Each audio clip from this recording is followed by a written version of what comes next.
Yan, luto na po yung ating bagoong. Kasama yung mga sangkap. So ito, ang the best. So ilagay na natin yung ating piniritong talong. Ito na yung ating talong. Kaya tinatawag na binangguungang talong.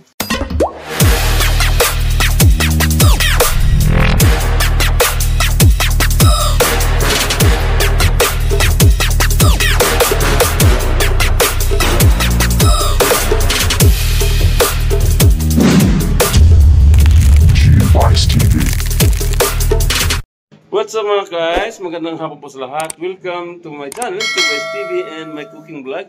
So ngayon po araw ng Martes. So andito na naman tayo sa kusina at meron na naman tayong lutuin muli.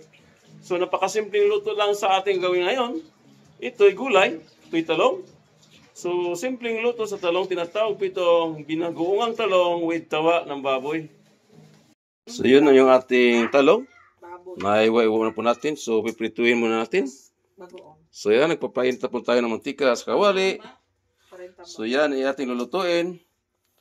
Ipiprituin mo natin ito. Pagkatapos, lulutuin natin muli sa bagoong. So yan, isimulan tayo sa pagpiprito. Niritong talong, napakasimpleng luto sa gulay.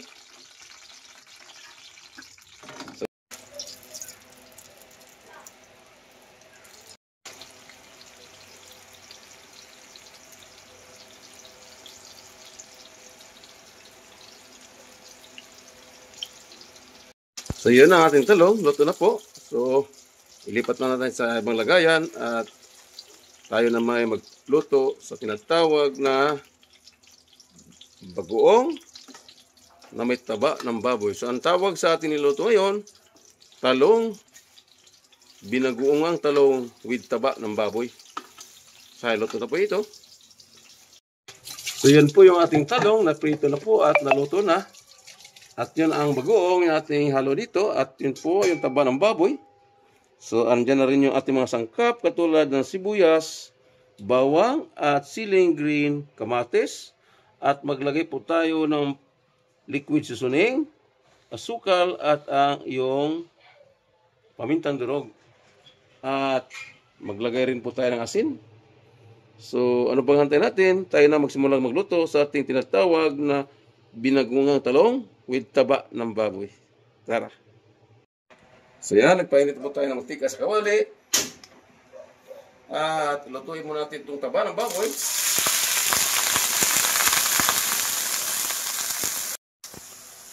So yan, hintayin na natin ito mag-golden brown yung taba. At kumatas. At palabasin natin sa sariling mantika. Bago natin ilagay yung sangkap katulad ng kamatis, sibuyas at bawang. Ayun, nag-golden brown na po yung ating taba ng baboy. Ilagay na natin yung ating sibuyas, bawang,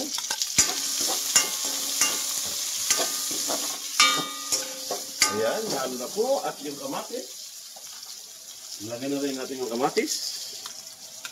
Ayan, itong kamatis, nabis ito. Mainam ito sa ating katawan, pangpakinis na puti. Ayan.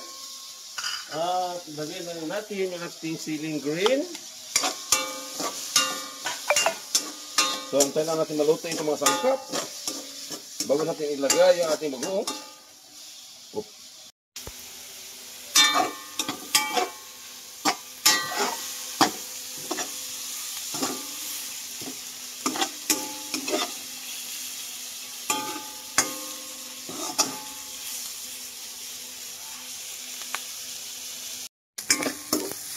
Yan, naluto na po yung mga sangkap. Lagyan po natin ng liquid seasoning. Liquid seasoning. Para lumasa yung ating talong. At maglagay po tayo ng pamintang durog. Ayan, pamintang durog. At ilagay na natin yung ating bagoong. Ito na yung ating bagoong. Ilagay na natin. Dahil ito yung bagoong, imaalat na po.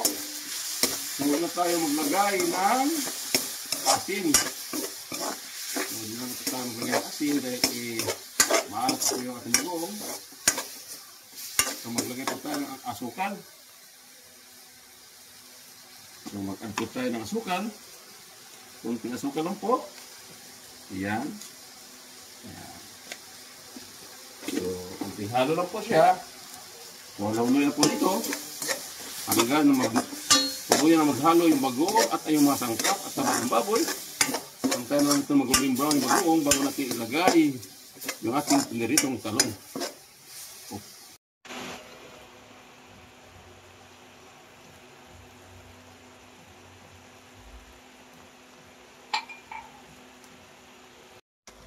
So yan, luto na po yung ating bagoong. Kasama yung mga sangkap. So ito, ang the best. So ilagay na natin yung ating piniritong talong. Ito na yung ating talong. Kaya tinatawag na binangguungang talong with taba ng baboy. Yung ating mino for today. So yan. Ito na po siya mga guys. Ito na po yung ating mino for today. Binagungang talong with taba ng baboy. Sarap nito. So yan ang our menu for today. So ready to serve na po ito. Ang kasunod dito ay kainan na. So yan po mga guys. So our menu for today, binangguang ng talong with taba ng baboy. Hanggang sa muli. Thanks for watching and God bless us. And bye-bye. Go, go, go, go, go, go, go, go, go, go, go, go, go, yeah, go, go, go. Hustle hard, hustle every single day.